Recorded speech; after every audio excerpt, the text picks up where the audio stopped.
হুজুর ভালো আছে? জি ভালো। আমি জানতে চাচ্ছি, আমার মা আমার কাছে থাকতে চায় না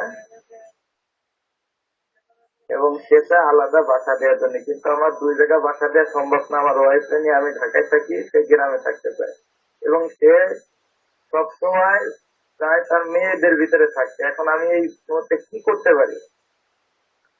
ধন্যবাদ। এটাকে দেখতে হবে আপনাকে। আপনার বাসা নিরপেক্ষভাবে আপনি আপনার ওয়াইফকে পরখ করবেন, যাচাই করবেন, ভালো করে রিসার্চ করবেন যে তার সাথে আপনার মার কোনো দ্বন্দ্ব হচ্ছে কিনা, অন্তর্দ্বন্দ্ব।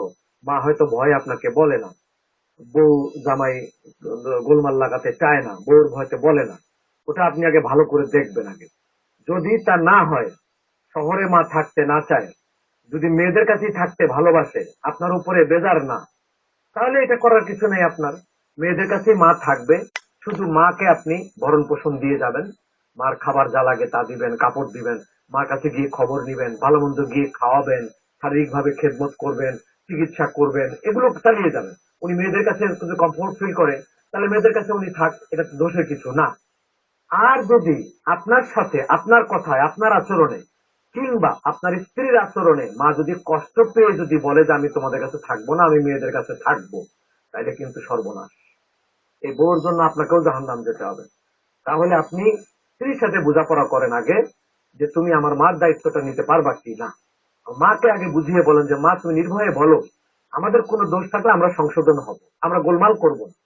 তোমার বউরও কোনো দোষ থাকলে আমি সংশোধন করে দেব, আমরা সিন ক্রিয়েট করবো না, কিন্তু তুমি আমাদেরকে ছেড়ে যেও না, এমনটা বোঝাবার চেষ্টা করেন। আশা করি ঠিক হয়ে যাবে। যত যাই কিছু করেন, মায়ের পায়ের তলে বেহেশত।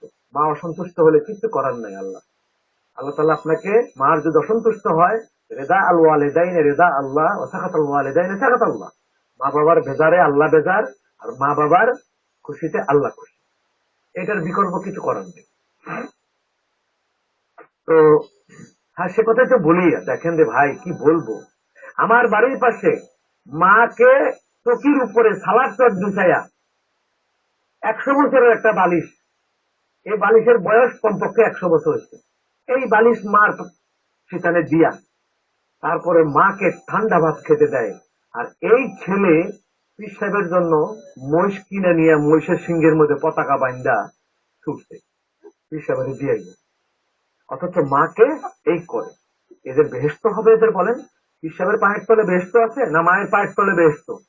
আমার মার চেয়ে পীর সাহেব বড়। পীর সাহেব আমার আধ্যাত্মিক পিতা, মা আমার দৈহিক মাতা। মা আমাকে পেটে রেখেছেন, মা জন্ম না দিলে আমি পীর পাইতাম কোথায়? পীরের দরকার কি ছিল? ছিল না। সুতরাং পীরের খেদমত করবো 100 বার, কিন্তু মাকে বাদ দিয়ে না। মা বাদ দিয়ে পীরের খেদমত। মাকে সালার চটে রেখে পীরের জন্য কম্বল নিয়ে দৌড় মারো। মাকে পান্তা ভাত দিয়ে পীরের জন্য গরু নিয়ে দৌড় মারো। জাহান্নাম রেজিস্ট্রেশন হয়ে গেল দুনিয়াতে। তো পীর তোমার দোজখে নিও। পীর যেদিন দোজখে আগে যাবে আর তোমাদেরকে বলবে আসো আমার সাথে, সেদিনও আমাকে ভালোবাসতো, আজ আর আমার ছাইরা লাভ নেই, আমার সাথেই চলো। এই পীরের সাথে দোজখে যেতে হবে, মনে রাখবেন। আমি পীর বিরোধী না, আমি নিজে পীরের তরিকত, আমি নিজে পীরের মুরিদ, বিরুদ্ধে নয়, আমি সুন্নি। কিন্তু ভণ্ড সুন্নি, ভণ্ড পীরের বিরুদ্ধে আমার এই বক্তব্য থাকবেই। আল্লাহ আমাদেরকে হেফাজত করুন। وآخر دعوانا أن الحمد لله رب العالمين والسلام عليكم ورحمة الله وبركاته.